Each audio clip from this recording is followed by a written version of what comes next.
All right.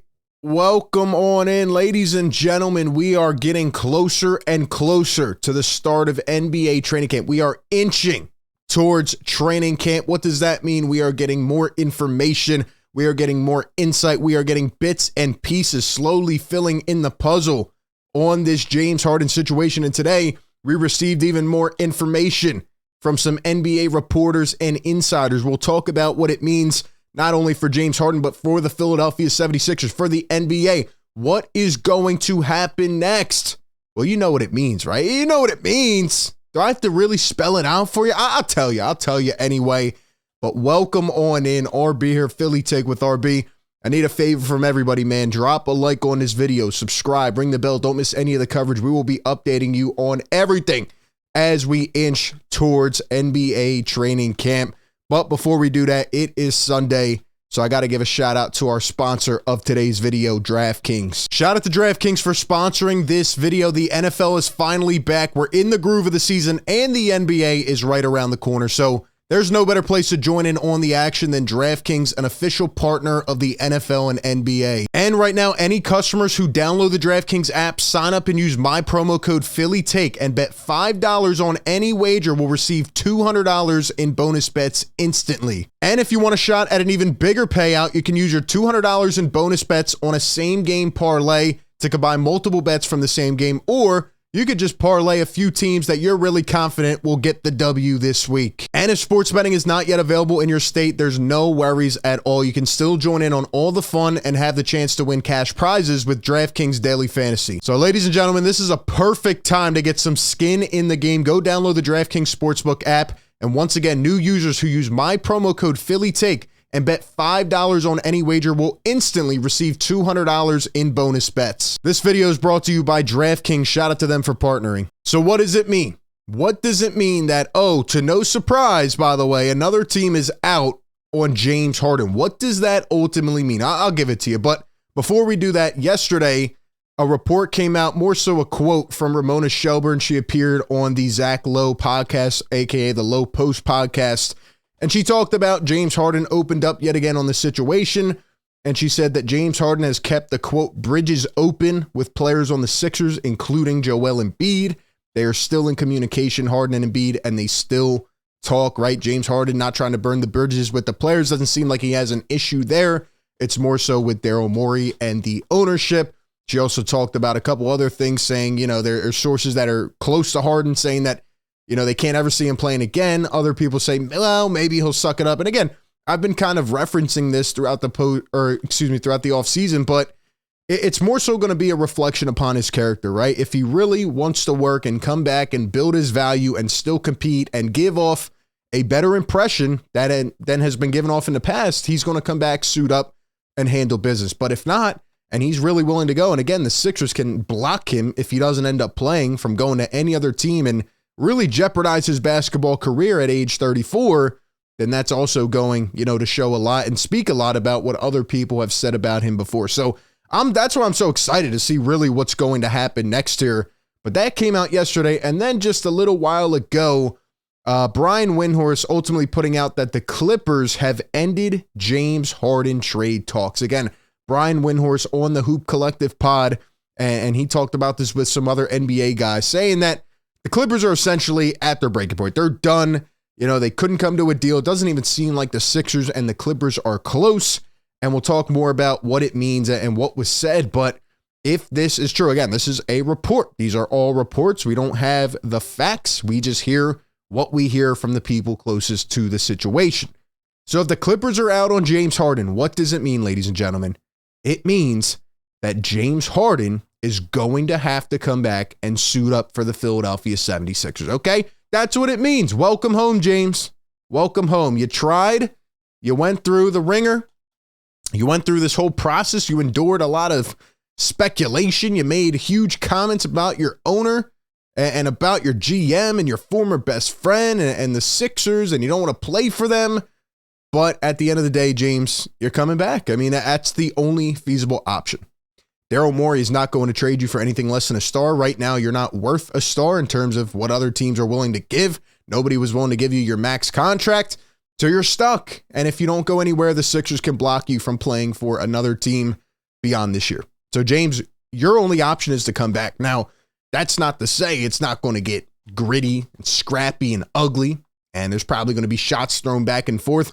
I think the best thing to do for both parties would be for James to come back, build his value up, play as good as he can, make this team, really, really solid like he did last year in the regular season. And this team goes the distance, right? Then everybody's happy. Sixers win, everybody gets paid. But right now, man, it seems like it's going to be a treacherous situation. And we've seen James Harden unhappy before in other training camp, scenarios. So I don't know, man. But let's jump into the article that kind of sums up everything in terms of what was said. And we'll get some more insight, then we'll discuss. But Brian Windhorst on the James Harden to LA Clipper rumors. And this was on the Basketball Network website. Quote, "There's no deal here and we're going to move on." That's the Clippers mindset right now. On an episode of the Hoop Collective, Windhorst stated that the Clippers have kept its core players for at least a couple of years and intend to continue running the show with the same group, which includes Russell Westbrook, Norman Powell, Paul George, and Kawhi Leonard.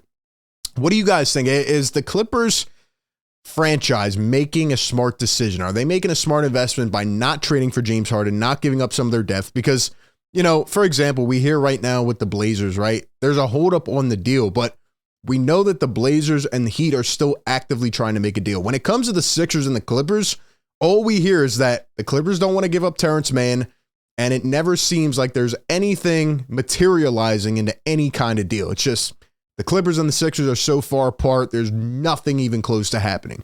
And here we are, a couple weeks away from training camp. Adam Silver's commented on the situation. Sixer players have commented on the situation. James Harden has commented on the situation.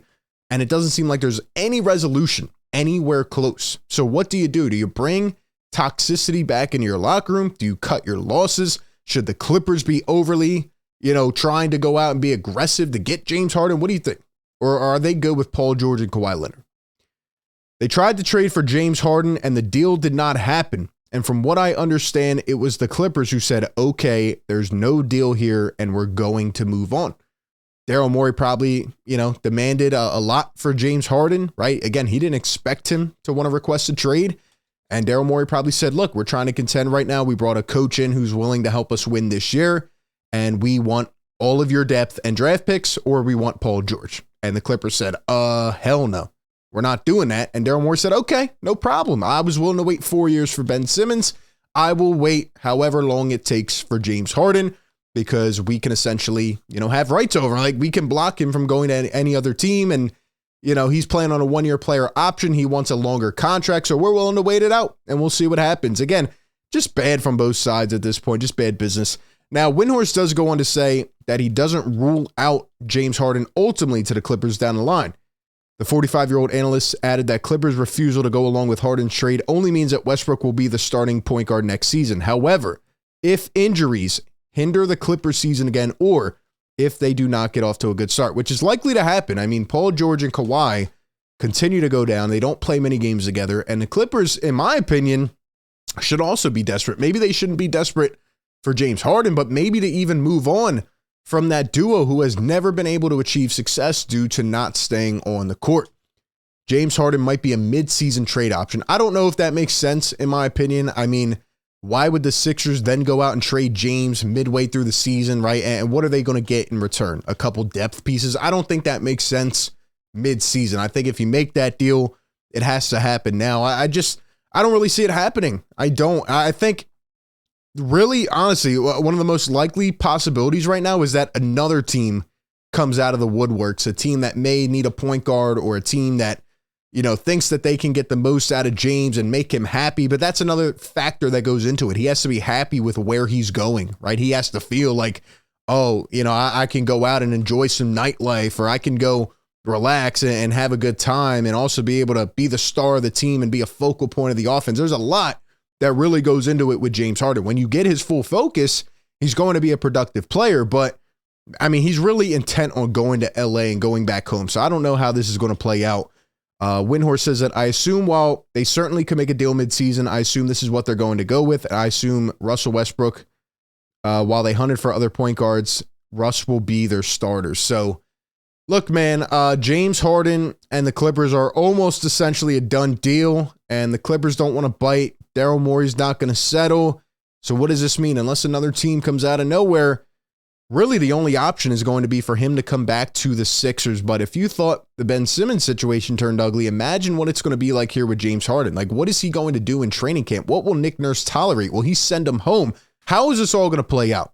It is going to get ugly before it gets pretty. I said that 2 months ago, and I stick by that. I stick by that. It's unfortunate. It's unfortunate because I feel like the Sixers have been close. At this point, if James Harden doesn't play, I don't know how much chance we really give them of competing this season, or if you don't get anything of value back. But I for some reason, I feel like Nick Nurse is going to elevate the talent on his team. I think they're going to be fine, but I don't know if they're going to be championship level if they don't either get a player back or get James Harden to suck it up and suit up. So I don't know, man. It's getting wild out here, and we're just a few weeks away from seeing what will happen. It's like a big surprise. I can't wait. I can't wait. Do you think James Harden will actually come back and come to training camp and suit up for the Sixers? Give me your thoughts down below in the comment section. Appreciate everybody for tuning in. Be sure to like, comment, and subscribe. That being said, I will catch you all on the next one. Peace.